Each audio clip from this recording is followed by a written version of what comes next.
bonjour à tous et à toutes et bienvenue à cette conférence hebdomadaire de la MINUSCA. Au sommaire, unanimité sur le climat apaisé autour de l'élection partielle et du second tour des législatives en Centrafrique. Le chef de la MINUSCA a sillonné quelques bureaux de vote le dimanche 14 mars donc pour s'assurer de l'appui effectif de la MINUSCA à la réussite de ces scrutins. Le prochain objectif est la réception et le traitement des procès-verbaux et des feuilles de résultats au centre de traitement des données de l'ANE. Et puis le Conseil de sécurité des Nations Unies a voté la résolution 2566 qui accroît le nombre de casques bleus de la MINUSCA en Centrafrique.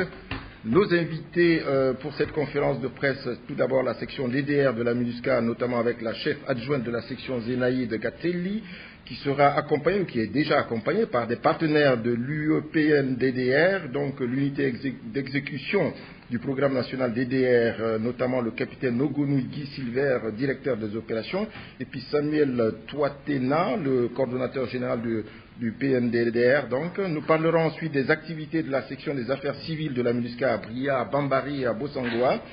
Nous évoquerons aussi l'atelier de formation sur le mécanisme de surveillance de la communication des graves violations des droits de l'enfant, co-animé donc cet atelier à Bria par la section protection de l'enfance de la MINUSCA et l'UNICEF. Voilà donc pour les titres donc de cette conférence de presse que nous développerons tout à l'heure, et nous ouvrons cette conférence de presse donc avec cette information relative donc à cette élection de dimanche dernier sur toute l'étendue de la Centrafrique. L'élection partielle et celle du second tour des législatives se sont déroulées sans aucun incident majeur. La MINUSCA se félicite donc du bon déroulement de ces élections. Selon le représentant spécial du secrétaire général des Nations Unies, Mankeur Ndiaye, qui a sillonné plusieurs bureaux de vote à Bangui, le pays a connu des élections législatives apaisées grâce à l'appui multiforme de la MINUSCA. Selon M. Ndiaye, dans l'ensemble du territoire, donc le vote s'est très bien déroulé, et à la mi-journée, dans tous les centres que j'ai visités, à peu près la moitié des électeurs avaient accompli leur devoir de vote. Mais je dois préciser que la MINUSCA contribue à la sécurisation des élections. Elle n'est pas responsable de la sécurisation des élections, mais elle y contribue. C'est extrêmement important de préciser cela, et c'est important aussi de préciser que la MINUSCA n'organise pas les élections, c'est l'État centrafricain qui organise les élections à travers, bien entendu, l'autorité nationale des élections, et nous apportons notre appui, comme le Conseil de sécurité nous l'a demandé, dans le cadre donc du mandat et de la résolution 2552 du 12 novembre 2020.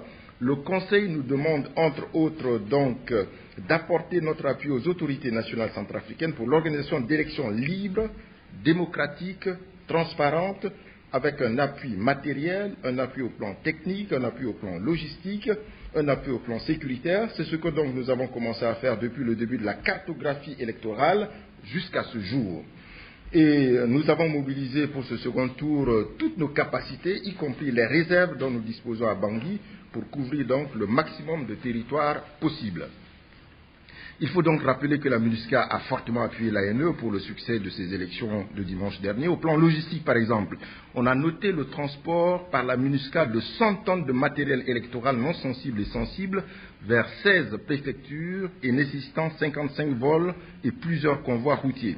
Le transport par voie aérienne s'est fait entre autres également avec 7 vols qui constituaient 3 tonnes de matériel électoral non sensible et sensible vers 7 zones d'accès difficiles dans les préfectures de la Bakaga, de la Haute-Koto, de la Lobaye et de l'Ombé-Lampoko.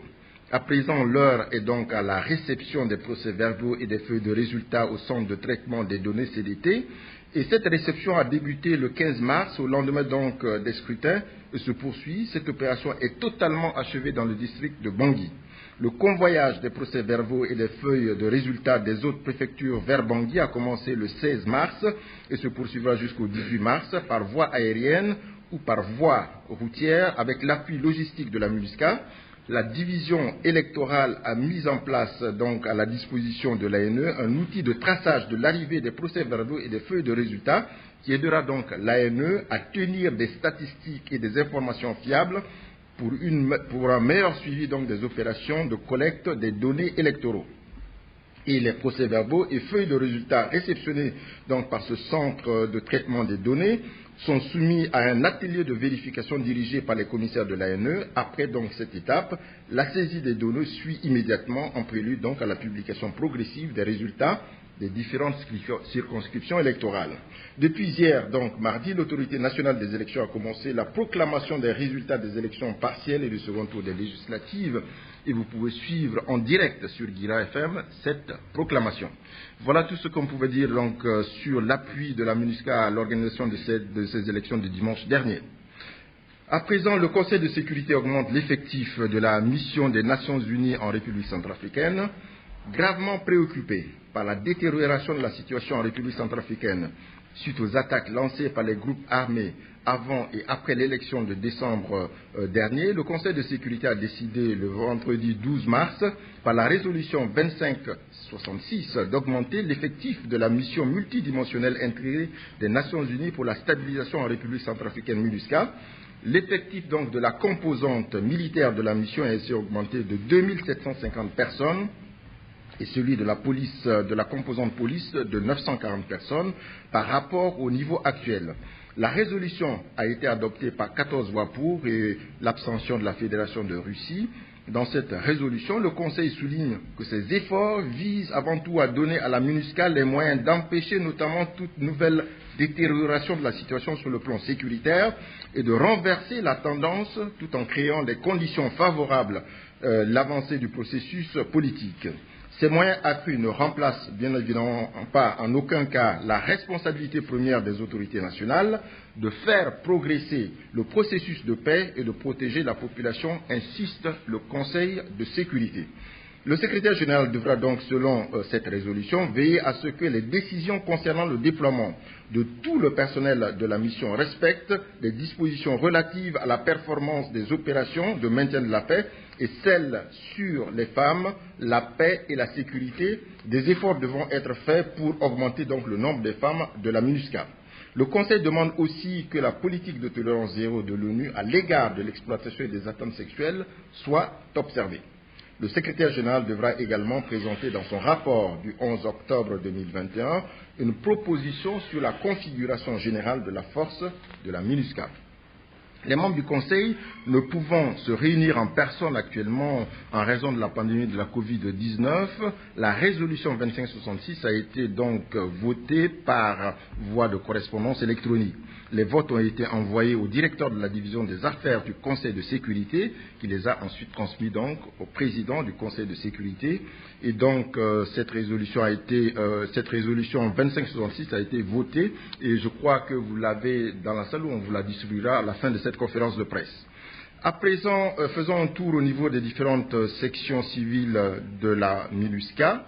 Section des affaires civiles tout d'abord à Bria, organisation d'un forum consultatif sur la prévention des conflits liés à la transhumance dans la Haute-Coteau à l'intention de 25 leaders communautaires, des femmes, des jeunes, d'agriculteurs, d'éleveurs, des autorités locales dont les FSI. Objectif, échanger sur les enjeux de la transhumance et son impact sur les populations de la Haute-Coteau et promouvoir donc la prévention et la résolution pacifique des conflits liés à la transhumance. Le forum a été présidé par le préfet de la Haute-Coteau, assisté par le maire de Bria et le chef de service de l'élevage de la préfecture. Organisation aussi à Bria d'une série d'ateliers de formation sur donc la gestion des activités génératrices de revenus pour 100 bénéficiaires du projet Appui aux initiatives de paix et la restauration de la cohésion sociale dans la Haute-Coteau. À Bambari, cette fois-ci, la section des affaires civiles a organisé sur 2 jours un atelier sur l'identification des menaces et des mesures de mitigation dans la ville de Bambari. Ce sont 30 membres des réseaux d'alerte communautaire de Bambari, dont 8 femmes, qui ont participé le 9 mars dernier donc à cet atelier, ainsi que 26 personnes, dont 6 femmes, qui ont participé à ce même atelier. Cette activité avait pour objectif la mise à jour du plan de protection communautaire élaboré par la section des affaires civiles de la MINUSCA et l'identification donc des principales zones et axes reconnus comme zones d'insécurité où la présence actuelle des groupes armés constitue des menaces pour la protection des civils. De la même manière, cette section a organisé à Ipi, à l'intention de 60 personnes, un atelier sur la gestion de l'information, des rumeurs, de l'exploitation des chaînes des alertes et une identification des menaces liées donc à la protection des civils. Enfin, à Bossangoa, la section des affaires civiles a lancé une campagne de sensibilisation des éleveurs Peuls, surtout pour les transhumants transfrontaliers, sur la prévention des conflits et la promotion de l'utilisation des moyens non violents dans le règlement des différends entre agriculteurs et éleveurs. À présent, section protection de l'enfance. Cette section protection de l'enfance et l'UNICEF ont co-animé à Bria un atelier de formation sur le mécanisme de surveillance et de communication des graves violations des droits de l'enfant à l'endroit de 30 acteurs humanitaires des Nations Unies, dont 4 femmes. Cette formation donc s'inscrit dans le cadre de la campagne Agir pour protéger les enfants affectés par les conflits, qui a pour objectif de renforcer donc les capacités des acteurs humanitaires intervenant dans la préfecture de la Haute-Koto sur le mécanisme institué par la résolution 1612 du Conseil de sécurité des Nations Unies, en vue donc de faciliter une meilleure surveillance et la documentation des cas liés aussi aux graves violations des droits de l'enfant et d'apporter une réponse appropriée à travers donc un système de référencement face à la problématique des enfants en situation de conflit armé. Enfin, droits de l'homme, un aperçu donc du rapport hebdomadaire que nous vous donnons chaque semaine sur donc la situation des abus des droits de l'homme en Centrafrique. Cette section dit qu'au cours donc de la période du 9 au 15 mars, la division des droits de l'homme de la MINUSCA a documenté 25 incidents d'abus et de violation des droits de l'homme et du droit international humanitaire, ayant donc affecté au moins 28 victimes, dont 23 hommes, une femme et 4 groupes de victimes collectives. Selon cette section donc a observé une augmentation de 108% du nombre d'incidents et de 100% du nombre de victimes comparativement à la semaine dernière où il y avait seulement 12 incidents et puis 14 victimes. Les abus, violations des droits de l'homme et du droit international humanitaire enregistrés donc au cours de cette période concernent des cas de meurtre, des cas aussi d'atteinte à la liberté physique, de confiscation de biens, de détention arbitraire, de privation arbitraire de liberté et de destruction illégale ou pillage. Les préfectures les plus touchées en Centrafrique sont l'Ouampende, la Haute-Koto, la Nana Mambere, la Mambere Kadei, la Waka, le Mbomu et la Nana Grébizi. Les auteurs présumés de ces abus violations documentés cette semaine sont les éléments de CPC/UPC, la coalition FPAC/MPC, la CPC, le FPRC et ainsi que la CPC/FPRC, les 3R et les coalitions 3R et AB. Les FACA, FSI, FDS et alliés sont présumés auteurs donc de 15 incidents affectant 16 victimes. Voilà, c'est tout ce qu'on pouvait dire sur donc les informations relatives aux différentes sections civiles de la MINUSCA. Nous allons tout de suite donner la parole au lieutenant-colonel Abdoulaziz Fall, porte-parole de la force, pour donc un compte-rendu, un briefing militaire de la situation de ces 7 derniers jours. Bonjour, colonel. Bonjour Charles, merci. Bonjour chers auditeurs. Donc la situation sécuritaire cette semaine a été relativement calme, un calme concrétisé par la tenue des élections législatives apaisées sur la quasi-totalité du territoire centrafricain.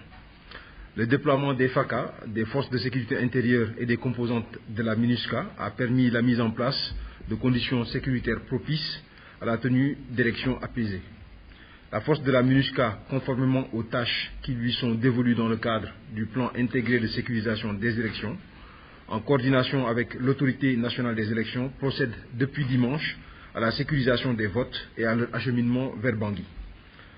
Des renforts conséquents déployés pour renforcer le dispositif sécuritaire en appui aux primo-intervenants que sont les forces de sécurité intérieure et les FACA, couplés à une coordination au niveau stratégique, opératif et tactique entre les différents intervenants, ont permis d'atteindre les meilleures conditions de sécurisation et d'organisation des votes. La nouvelle résolution 2566 du Conseil de sécurité des Nations Unies a autorisé l'augmentation des troupes de la MINUSCA avec pour la force un effectif supplémentaire de 2750 militaires pour l'accomplissement des tâches prioritaires spécifiées dans la résolution 2552, dans le contexte particulier de l'évolution de la situation sécuritaire depuis la fin de l'année passée. Dans tous les secteurs que sont l'Est, l'Ouest et le Centre, ainsi qu'à Bangui, en sus des opérations en cours pour assurer la protection des populations civiles, l'essentiel des troupes était affecté à la sécurisation du processus électoral. Tout d'abord, il était important de densifier la couverture sécuritaire par le déploiement d'unités de réserve sur la base des évaluations sécuritaires. C'est ainsi que des casques bleus ont été envoyés en renfort à Bosembele, à Bokaranga, à Nanabakassa, à Bosangawa et à Yalinga, entre autres. Ces déploiements de casques bleus sont venus renforcer les différentes missions d'acheminement et de sécurisation des votes effectuées depuis les différentes bases temporaires ou permanentes à la veille, durant et à l'issue de la tenue du scrutin de ce dimanche. Ces opérations ont été également soutenues par l'usage massif de moyens aériens, militaires et civils de la mission. Les unités d'aviation militaire ont ainsi, en sus des missions de transport de matériel et de personnel, assuré des missions de surveillance et de dissuasion tout au long du territoire le jour des élections, effectuant ainsi un total cumulé de 60 heures de vol le jour du vote. Il est à saluer également la planification fine qui a été faite par l'autorité nationale des élections, assistée par la division de l'assistance électorale de la MINUSCA, qui a permis une meilleure répartition des tâches et une meilleure identification des axes d'effort.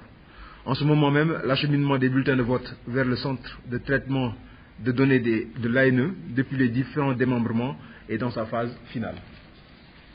Du côté des actions civilo-militaires, les unités ont poursuivi leurs différentes actions de soutien aux populations, notamment par la fourniture d'eau, l'assistance médicale et la mise à disposition de divers produits de consommation aux différentes communautés. Cette semaine, les opérations de sensibilisation des communautés ont porté essentiellement sur la participation aux élections législatives en liaison avec d'autres composantes de la mission. Voilà, Charles, pour l'essentiel des activités menées au cours de la semaine par la force. Voilà, colonel, merci. Et comme d'habitude, après la force et la police, capitaine Sylvie Agba-Mazalo, c'est à vous pour le briefing de la police de la MINUSCA. Bonjour. Bonjour, monsieur le directeur. Bonjour à tous. Pour la police de la MINUSCA, la semaine a été essentiellement marquée par des opérations de sécurisation du vote au titre du second tour des élections législatives et des partielles en République centrafricaine. Parlant justement des élections, le 14 mars, le chef adjoint de la composante police, le commissaire divisionnaire Abi Garba, a visité conjointement avec le chef de la MINUSCA et sa délégation les centres de vote dans le 2e et 3e arrondissement de Bangui pour s'assurer de l'effectivité et du bon déroulement des opérations de vote. Du 10 au 12 mars, la police a déployé 74 officiers de police individuels pour renforcer les 91 personnels présents dans les 3 secteurs de la RCA. Au total, 2036 UNPOL, dont 5 unités de police constituées et 364 officiers individuels ont été engagés pour la sécurisation de ces élections, soit un taux de 97,88% de ces effectifs. Dans les centres et bureaux de vote à Bangui et en région, avant le démarrage des opérations, les officiers de police, en appui aux forces de sécurité intérieure, ont vérifié la présence des agents électoraux, agents Covid et autres acteurs principaux. Ils ont en outre accompagné les forces de sécurité intérieure dans la gestion des files d'attente et effectué des patrouilles de sécurisation pédestre à l'intérieur des centres de vote en vue de collecter pour exploitation les renseignements d'ordre public liés au scrutin, veiller au bon déroulement, veiller à la liberté de circulation et d'accès aux bureaux de vote des populations. L'état-major intégré JTFBI et les unités de police constituées, à travers leurs dispositifs mobiles, ont sillonné les artères et les zones en vue de déceler toute activité hostile au déroulement du scrutin et pour assurer la population et prévenir d'éventuels troubles. Ils ont assuré également la garde des bâtiments, installations et sites, ainsi que l'escorte et l'acheminement des matériels électoraux vers les centres de vote, ainsi que vers les démembrements de l'ANE. Les unités de protection rapprochées ont de leur côté assuré la protection des hautes personnalités et des candidats. Dans le cadre du renforcement de capacités, les forces de sécurité intérieure, les équipes de colocation dans les commissariats et les brigades de gendarmerie ont mis l'accent au cours de la semaine sur la sécurisation des élections, le maintien de l'ordre public et les infractions en période électorale.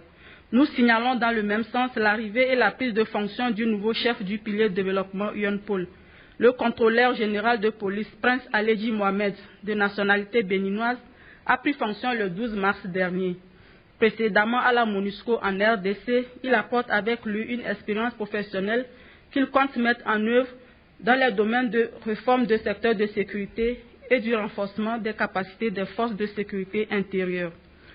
Autre point à signaler, l'appui au transfèrement le 12 mars par vol UN de 7 détenus en provenance d'Alindao est conduit à la section de recherche et d'investigation de la gendarmerie sous escorte d'une équipe FSI UNPOL et de l'unité de police constituée du Rwanda.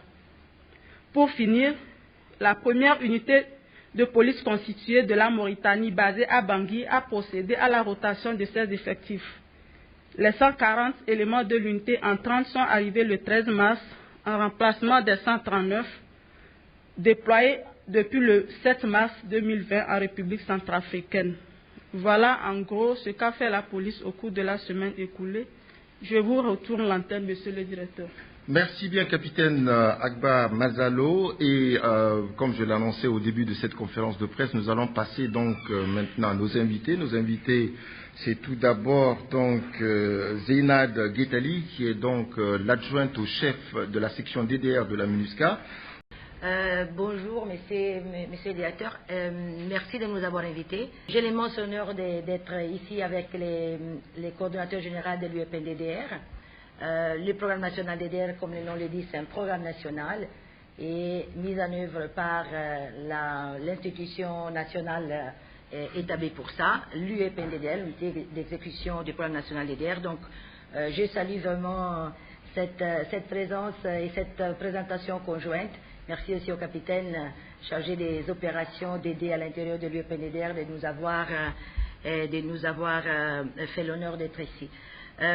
Voilà, comme vous l'avez dit, je vais laisser la parole au monsieur Toatena pour un aperçu sur le programme national DDR et au capitaine Ngoni pour les résultats déjà des opérations DD menées jusqu'à présent. Monsieur Toatena, c'est à vous. Bonjour Monsieur Bambara, bonjour Madame Zen, bonjour à tout le monde. C'est la première fois également que je participe à cette conférence de presse. Je suis très content d'être parmi vous pour vous donner quelques éclaircissements sur le programme DDRR. En effet, le programme DDR tire sa source du forum de Bangui. Et de ce forum est né l'accord sur les principes de DDR signé le 10 mai 2015. Cet accord signé le 10 mai 2015 a été renforcé par l'APPR signé également le 6 février 2019. De cet accord, nous avons élaboré ce qu'on appelle la stratégie DDRR, ensuite le programme national de DDRR. Dans la stratégie et dans le programme, il est ressorti les critères d'éligibilité des ex-combattants. Et suite à ça, nous avons été instruits par le chef de l'État pour tester le programme DDRR en mettant en place un programme pilote de DDR. Donc, à travers ce programme pilote qu'on avait effectué en 2017, sur les 14 groupes armés, nous avons reçu 12 groupes armés qui ont donné leurs éléments. Et en définitive, comme résultat du programme pilote, nous avons pu désarmer 480 combattants des 12 groupes armés. Et les 480 combattants désarmés étaient répartis. Il y a une partie, à la moitié, qui est rentrée dans l'intégration des forces armées centrafricaines. Et la deuxième partie est rentrée dans les formations, de la formation socio-économique. Donc la mise en œuvre de ce programme a commencé par le DDR pilote. Ensuite, le chef d'État lui-même a présidé et également a lancé officiellement le grand DDR dans la ville de Pawa en décembre 2018. Par rapport au lancement du grand DDR en 2018, nous avons commencé les opérations dans le nord-ouest, zone de défense nord-ouest qui concerne les régions de Luampende, Luam, Nanamambere, Sangambaere, et ainsi de suite. Et après avoir travaillé dans le nord-ouest, nous avons également nous avons procédé au désarmement dans la zone de défense nord-est. Il s'agit des régions de Ndélé, de Bria, de Birao, de Kakabandoro et d'autres régions également. Cela ouvre bien sûr la session des questions et réponses de cette conférence de presse. Bonjour, je suis Bernard Guillois de la radio Guira FM. En fait, comme vous le demandez, il y a une question qui vous sera directement adressée à vous. La résolution 2566 qui a été prise par le Conseil de sécurité demande donc une révision en hausse donc de l'effectif des forces de la MINUSCA. Je voudrais dire à quand l'arrivée des premières troupes qui viendront dans ce cadre-là et qu'est-ce que cela va concrètement changer de la donne sur le terrain. La deuxième question s'adresse donc à l'équipe DDR. Nous savons, ça a été relevé ici, le chef de l'État a lancé le processus en décembre 2018. Il y a eu des opérations qui ont été menées, Kada Bandoro, Pawa, dans la Nana Mambéré, que sais-je encore. Mais qu'est-ce que cela a changé dans le comportement des groupes armés sur le terrain, puisque nous avons vu ce qui s'est passé en décembre et en janvier à travers le pays? Voilà un tout petit peu les deux questions que je voudrais poser. Je vous remercie. Merci bien. Moi, c'est Igor Jeskin Senapaï. Je suis journaliste à Radio Ndekeluka. J'aborde d'abord la première question concernant la décision du Conseil de sécurité concernant l'augmentation de l'effectif. 5 ans de déploiement aujourd'hui de la MINUSCA en Centrafrique, elle n'a pas pu éradiquer les groupes rebelles. Ce qui justifie même l'abstention de la Russie, qui n'a pas voulu donner son accord pour l'augmentation de cet effectif, parce que sur le terrain, le travail est en train d'être fait par les forces alliées et les forces armées centrafricaines. Mais dites-nous concrètement, quelle est la valeur ajoutée concernant le déploiement de cette nouvelle équipe ou bien de ce nouvel effectif des forces de la MINUSCA. Et dites-nous sur le plan économique, j'aborde cet aspect parce que on constate avec amertume que les Nations Unies en Centrafrique ne contribuent presque pas à l'économie locale. Quand je parle de l'économie locale, je prends l'exemple de l'ENERCA. Aujourd'hui, la MINUSCA n'est pas consommatrice de l'électricité locale. Elle a ses propres sources de production, ce qui pose un peu de problème. Si l'ENERCA est consommée par les Nations Unies, sûrement ils peuvent payer les factures, ce qui peut prêter main forte à cette entreprise nationale. La SODECA, idem, vous ne consommez pas local, vous importez tout. Est-ce que cette nouvelle augmentation, ce n'est pas une mission de rapatriement de fonds, comme on a l'habitude de le faire? Et je termine. Vous avez pris presque 1 heure à parler, nous aussi, on n'a pas beaucoup de temps. Allez-y vite. On vous a écouté, donc vous aussi, prenez votre mal en patience. La MINUSCA bénéficie de l'exonération. Mais certains contingents sont soupçonnés d'avoir utilisé cette exonération pendant cette crise pour pouvoir faire une concurrence déloyale en quelque sorte. Je prends le cas de l'écologue, que les gens soupçonnent de pouvoir utiliser cette exonération et de tirer leur profit. Alors qu'est-ce que vous répondez sur cet aspect économique qui préoccupe les Centrafricains lambda qui nous écoutent? Je pense que j'ai aussi une autre question concernant le DDR. Comme vous... Ok. Concernant l'opération du grand DDRR, je pose la question à monsieur le coordonnateur. Est-ce que l'avènement de la CPC n'a pas remis en cause cette opération? Si vous donnez les chiffres qui remontent en 2017 à 2018, mais nous sommes en 2021, l'avènement de la CPC c'est en fin 2020, début 2021. Est-ce que ces anciens combattants qui se sont désarmés, ce n'est pas eux qui se retrouvent dans la CPC, parce qu'on sait personnellement que ces anciens désarmés, c'est eux qui se retrouvent dans les groupes armés. Et aujourd'hui, avec l'effectif avancé de plus de 2000, est-ce que c'est ça qui représente les groupes ou bien les hommes en armes dans les différentes zones? Parce que nous, les groupes armés, on peut les évaluer à des milliers. Si aujourd'hui nous sommes seulement à 2000, après 5 ans d'opération, qu'est-ce qui peut justifier la conclusion? Merci.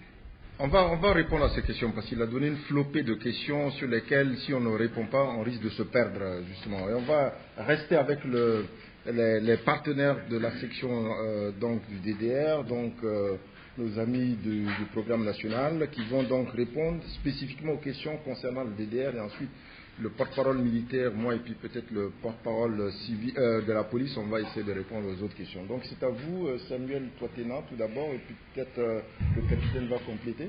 Oui, merci de m'avoir passé la parole.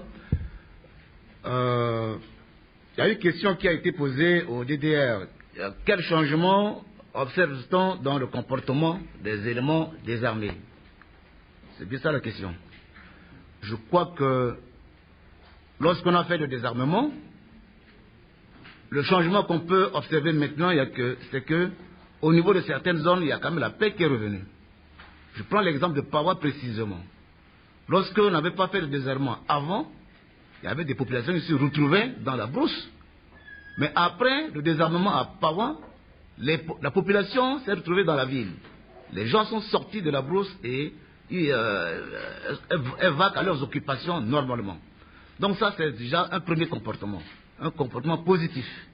On peut également dire que les éléments qu'on a désarmés, certains ont intégré les forces armées centrafricaines et également les forces de défense et de sécurité centrafricaines. Ces éléments sont devenus des militaires, des citoyens de la République centrafricaine. Il y en a qui ne sont plus des éléments des groupes armés. C'est déjà un bon comportement. Parce qu'on retrouve dans l'armée actuellement des éléments qui ont été désarmés pendant le DDR. Donc c'est très important. Ensuite, du côté civil, du côté économique, socio-économique, nous avons des éléments qui ont été pris en charge et qui sont installés après la formation.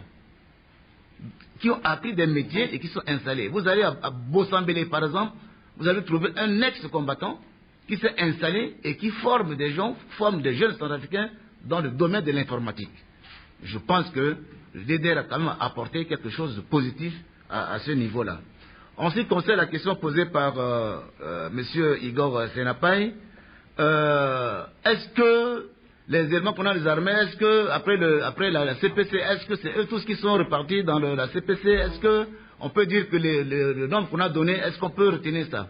Moi je pense bien que ce n'est pas tous les éléments qu'on a désarmés qui se retrouvent dans la CPC. Ce n'est pas tout. Nous avons commencé à faire une évaluation après la CPC, évaluation des éléments qu'on a désarmés, et l'évaluation c'est en cours présentement. Mais avant ça, on sait que la plupart, à Boire par exemple, c'est pas tous qui sont partis. Lorsqu'on prend par exemple ceux qui ont intégré les USMS, il y a une partie qui a rejoint la CPC, mais bonne partie reste encore. Ça c'est l'évaluation faite par le partenaire d'exécution qui est FSD. FSD continue à les payer. On ne peut pas aller payer quelqu'un qui est dans la CPC en bourse là-bas. Mais le rapport donné par la FSD, par ce partenaire, dit que plupart, 80% des éléments qui ont suivi la formation des USMS sont payés jusqu'aujourd'hui. Ça veut dire que c'est des gens qui sont loyaux, ils travaillent pour le pays. Donc on peut dire que c'est quand même quelque chose. On ne peut pas nier la présence de la CPC, on ne peut pas nier, mais en tout cas il y a une partie qu'on peut dire que ce désarmement a été positif quelque part. Le capitaine a quelques mots à compléter ou c'est bon? C'est bon? C'est parfait. Nous allons répondre tout d'abord à la question du collègue de Guira qui nous demandait, je crois que c'est une question d'ailleurs à laquelle le capitaine serait très à l'aise pour répondre, mais je veux dire quelques mots et ensuite vous allez compléter, colonel.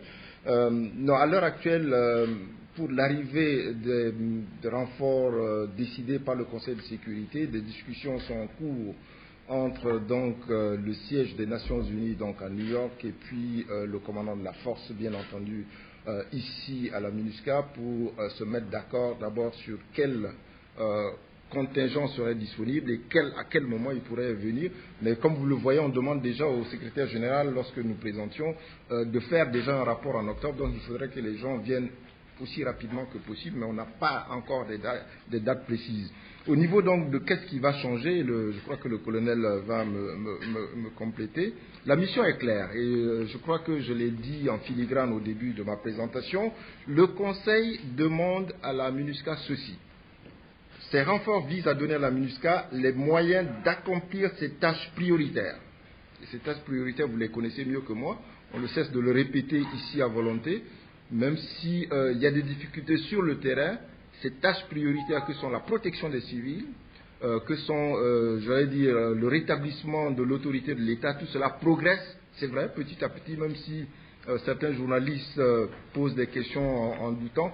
Si nous partons de 2013, où il y avait ici, dans la ville et à travers tout le pays, j'allais dire, une mainmise, j'allais dire, des groupes rebelles qui se disputaient ou qui s'entre-déchiraient sur le territoire centrafricain, nous voyons qu'il y a eu des progrès en ce sens que l'autorité de l'État commence à se consolider, c'est vrai à Bangui, c'est vrai ailleurs sur le territoire. Au niveau des 16 préfectures, vous pouvez appeler pour voir, les préfets sont rétablis dans leurs fonctions. C'est vrai qu'au niveau des sous-préfectures, il reste quelques sous-préfectures, mais pas beaucoup vraiment. Et je crois que cela progresse. Et donc, En renforçant donc l'effectif de la MINUSCA, on veut consolider cela. Et vous avez vu qu'en décembre dernier, il y a eu cette poussée de la CPC, le coordonnateur du PNDDR en parlait tout à l'heure, qui a fait que l'élection, le premier tour, n'a pas pu se tenir comme tout le monde le souhaitait. Donc, on avait mis en place un dispositif en appui des FACA et des FSI, c'est vrai, mais ce dispositif, c'est vrai, a eu, quelques soucis. On a, si vous avez remarqué, non seulement au partiel et au second tour des législatifs,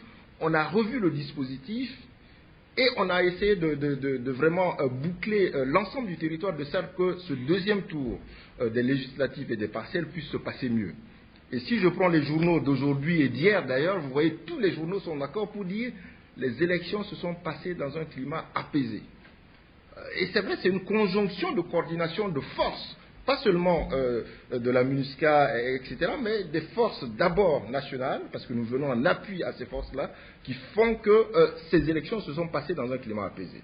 Et donc nous allons continuer cette tâche qui est vraiment une tâche, c'est vrai, avec beaucoup de défis, mais nous sommes déterminés, au regard donc, du mandat que nous confie le Conseil de sécurité, à relever ces défis, avec ces renforts de troupes qui vont nous arriver, pour essayer donc d'être à la hauteur de ces tâches. Vous savez que, justement, au premier tour, face aux défis qui étaient vraiment, j'allais dire, urgents, on a fait venir des troupes extra de la mission sœur du Sud-Soudan, qui sont venues nous appuyer. Et donc, pour ne pas, j'allais dire, toujours avoir besoin de ces troupes supplémentaires, nous avons, le Conseil de sécurité a bien voulu nous faire, nous envoyer ces renforts. Et donc, nous allons les utiliser à bon escient, et je crois que cela est le bienvenu. Colonel, vous avez quelque chose à ajouter? Oui, je pense que l'essentiel a été dit. C'est juste pour apporter une précision sur quelle valeur ajoutée, en fait, ces troupes pourraient apporter. Notre confrère du Législatif a parlé de ce qui a pu être fait en 5 ans. Je pense que vous avez déjà abordé la question. Il y a 6 ans de cela, sur les 16 préfectures de la République centrafricaine, il n'y avait aucun préfet en dehors de l'autre. Et je pense que les composantes de la MINUSCA, notamment dans sa partie sécuritaire, à savoir la force et UNPOL, ont grandement contribué en fait, au rétablissement de l'autorité administrative dans ces différentes préfectures. Donc, lors des événements de décembre, avec l'offensive lancée par la CPC, la MINUSCA s'est retrouvée dans une situation où elle a eu à utiliser toutes ses réserves pour faire face à l'avancée de ces éléments armés. Elles ont pu être contenues. Si ces éléments ne sont pas arrivés à Bangui, je pense que c'est grâce à l'intervention décisive des forces de la MINUSCA. Donc certains pourront ne pas le concéder, mais c'est le cas sur le terrain. Et malheureusement, nous avons eu certains de nos confrères qui ont fait le sacrifice ultime de leur vie dans cette entreprise de défense de la République centrafricaine. Donc, actuellement, dans le cadre des élections, l'escorte des convois vers Bangui a été suspendue, tout simplement parce que nous n'avons pas assez de troupes pour sécuriser et les élections et continuer à faire d'autres missions. Pour assurer la sécurisation de ces convois, nous avons été obligés de fermer des bases temporaires parce que nous n'avions pas assez d'unités pour faire face à ces nouveaux défis. Et dans les tâches prioritaires du mandat, c'est la protection des populations civiles, qui passe notamment par leur sécurité physique, mais si elles n'ont rien à manger également, il y va de leur sécurité. Donc sécuriser l'acheminement des convois fait partie de façon indirecte de notre mission. Et pour faire face à tous ces défis, nous avons besoin de troupes supplémentaires et c'est ce que le Conseil de sécurité a consenti à faire. Nous n'avions plus de réserve actuellement à Bangui, donc il veut dire que s'il se passait quelque chose de plus en dehors des élections, nous ne serons pas en mesure de réagir. Et ces renforts visent également à fournir de la réserve pour pouvoir réagir en cas de. C'est ce qui nous permettra de continuer à assurer nos missions conformément aux tâches prioritaires, mais également de pouvoir faire face à toute éventualité, étant donné que la situation est toujours volatile. Donc, concernant maintenant la date probable d'arrivée de ces renforts, on s'orienterait plus vers une durée qui commencerait à 2 mois ou plus tôt, et d'ici 4 mois pour recevoir les premières troupes. Sachant que c'est des négociations entre le système des Nations Unies et les pays contributeurs de troupes, et s'assurer que ces gens qui vont venir ici remplissent les conditions requises au point de vue opérationnel avant d'être déployés. Voilà ce que j'avais à dire pour cette question-là. Je ne suis pas spécialiste d'énergie, mais de clarifier ça. Je crois que c'est simple à clarifier. Hein. L'eau qui coule dans les robinets de la MINUSCA, dans les bases, ne vient pas d'ailleurs, cher monsieur. ça vient, je suis désolé, peut-être c'est des rumeurs que vous avez entendues ailleurs et que vous voulez clarifier ça, mais l'eau que nous consommons, enfin qui sont dans nos robinets, vient vraiment de la Sodeca. Et l'électricité que nous consommons aussi vient de l'ENACA. Ça vient nulle part. Vous avez fait un amalgame aussi à propos de écologue, etc. Écologue, c'est juste un restaurant et une boutique. Pas plus que ça. Et dans toutes les missions de paix à travers le monde, dans toutes les bases, il y a ce genre d'opération, il y a ce genre de service de restauration, il y a ce genre de service de boutique pour les staffs. Et ça s'arrête là, ça s'arrête pas, je vois pas. Donc essayez de vous renseigner et nous sommes prêts à vous donner d'ailleurs plus de renseignements si vous le souhaitez sur Écologue. C'est pas des trucs confidentiels. C'est juste un service de restauration, un service de boutique pour les staffs des Nations Unies, etc. Et puis ça s'arrête là.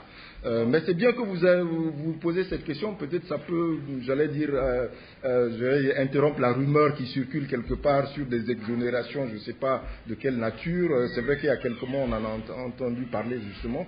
Et il n'en est pas question et on peut vous rassurer. Si vous voulez plus de documentation, après la conférence de presse, venez nous voir. On va essayer de vous trouver le maximum d'informations autour de ça. On va passer à un deuxième lot de questions. Est-ce qu'il y a des gens, je voyais une main de ce côté, oui.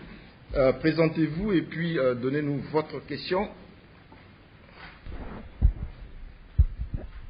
Merci. Je suis Brice Ledou Saramalé, journaliste à Bangui FM. Ma première question, ça s'aligne derrière la question de Sinapai. Disons que aujourd'hui, nous constatons que les mêmes éléments des groupes armés qui se trouvent du côté des anti-Balaka se retrouvent présentement dans la CPC. Alors, dans le programme du PNDDR, est-ce que on va continuer à les prendre en compte ou bien on va les écarter? Puisque le président de la République a dit qu'il ne va plus discuter ou bien dialoguer avec la CPC. C'est la première question. Et la seconde, tout à l'heure, vous avez fait savoir que la MINUSCA a identifié et a enregistré plusieurs cas de violation et abus des droits de l'homme. On a connu les auteurs, vous les avez mentionnés tout à l'heure, et également les victimes. Alors, que va faire la MINUSCA avec les victimes? Puisque souvent, on prend en compte les auteurs, on organise des formations, on les prend en compte, etc. Mais maintenant, quel est le sort réservé aux victimes? Merci. Une autre question? On peut répondre à la question du DDR. Monsieur le coordonnateur général. Merci. Le journaliste Sarmalé voulait savoir ce qui concerne la prise en compte des éléments des combattants qu'on a désarmés. Après la création de la CPC, on avait expliqué que depuis le lancement officiel du Grand DDR, jusqu'en décembre 2020, tous les éléments qui ont été désarmés ont été pris en compte, soit dans le cadre d'intégration dans les forces armées ou dans les FSD, soit dans le cadre de la réintégration socio-économique. Étant dans ces différents cas, dans les deux options, eux tous ont bénéficié soit de kits ou ce qu'il faut leur donner par rapport au programme. Mais après la CPC, jusqu'à présent, on a fait encore d'autres opérations pour désarmer d'autres éléments à Bangui et uniquement à Bangui et à Bégua. La prise en compte de ceux qui sont partis dans les CPC, ce n'est plus possible. Ils ont quitté là où ils étaient. Un militaire qui était désarmé, quelqu'un qui a été désarmé, qui est rentré dans les forces armées salafricaines, qui a quitté pour aller dans la CPC. Comment on peut le prendre en charge encore? Ça, c'est au niveau de son corps. Vous avez bien écouté à la radio que certains éléments des forces armées ont été radiés de leur corps. Et parmi eux, il y a également des éléments qui ont quitté pour aller rejoindre la CPC. Donc la prise en compte de ces éléments qui ont quitté après la formation qu'ils ont obtenue, qui ont quitté pour rentrer dans la CPC n'est plus possible. Ce n'est plus possible pour nous. Nous avons déjà terminé leur prise en compte, mais ceux qui sont partis, c'est tout. On ne peut plus les prendre en charge. Voilà la réponse que je vais donner pour le moment. Au niveau donc de votre question, cher confrère de Bangui FM, sur les violations des droits de l'homme, que faire au niveau de la MINUSCA, il faut savoir que régulièrement, comme je le dis chaque week-end, chaque semaine, nous partageons avec vous ce rapport donc de la section droits de l'homme, qui est un rapport qui est partagé avec les autorités centrafricaines et notamment les différents ministères, le ministère de la Justice, droits de l'homme, etc., etc. Et c'est pour les alerter sur un certain nombre d'abus des droits de l'homme. Et bien sûr, la MINUSCA se tient disposée à accompagner les autorités judiciaires ou des droits de l'homme à essayer de les appuyer pour justement, cerner très bien ces questions-là et voir dans quelle mesure apporter des réponses concrètes justement à ces abus et violations. S'il y a nécessité, par exemple, d'arrestation, les services de la MINUSCA peuvent coopérer avec les autorités compétentes pour les arrestations des cas des personnes ayant violé les droits de l'homme. Et le porte-parole de la police tout à l'heure a fait cas de l'acheminement de l'intérieur du pays vers Bangui de certaines personnes arrêtées. Donc il y a une coopération dynamique, je dirais, entre la MINUSCA et les différents ministères. Nous les alertons avec ces rapports. C'est à eux de dire oui, on va essayer de pousser plus loin les investigations et nous coopérons bien sûr. C'est pas à nous, j'allais dire, et comme on l'a dit toujours, on vient en appui aux autorités de ce pays et nous ne sommes pas là pour faire le travail à leur place. C'est comme le PNDDR et la section DDR. La section DDR vient en appui au programme national, mais ne va pas faire le travail, et je suis sûr que vous ne serez pas d'accord d'ailleurs, que la section DDR fasse le travail. Mais nous sommes là vraiment pour appuyer les autorités pour que dans un certain nombre de domaines, les choses puissent aller de l'avant. Voilà ce qu'on pouvait dire pour cette conférence de presse. Je crois qu'il n'y a plus d'autres questions. Merci de l'avoir suivi. Bonne semaine à tous et à toutes, et la semaine prochaine. Merci bien.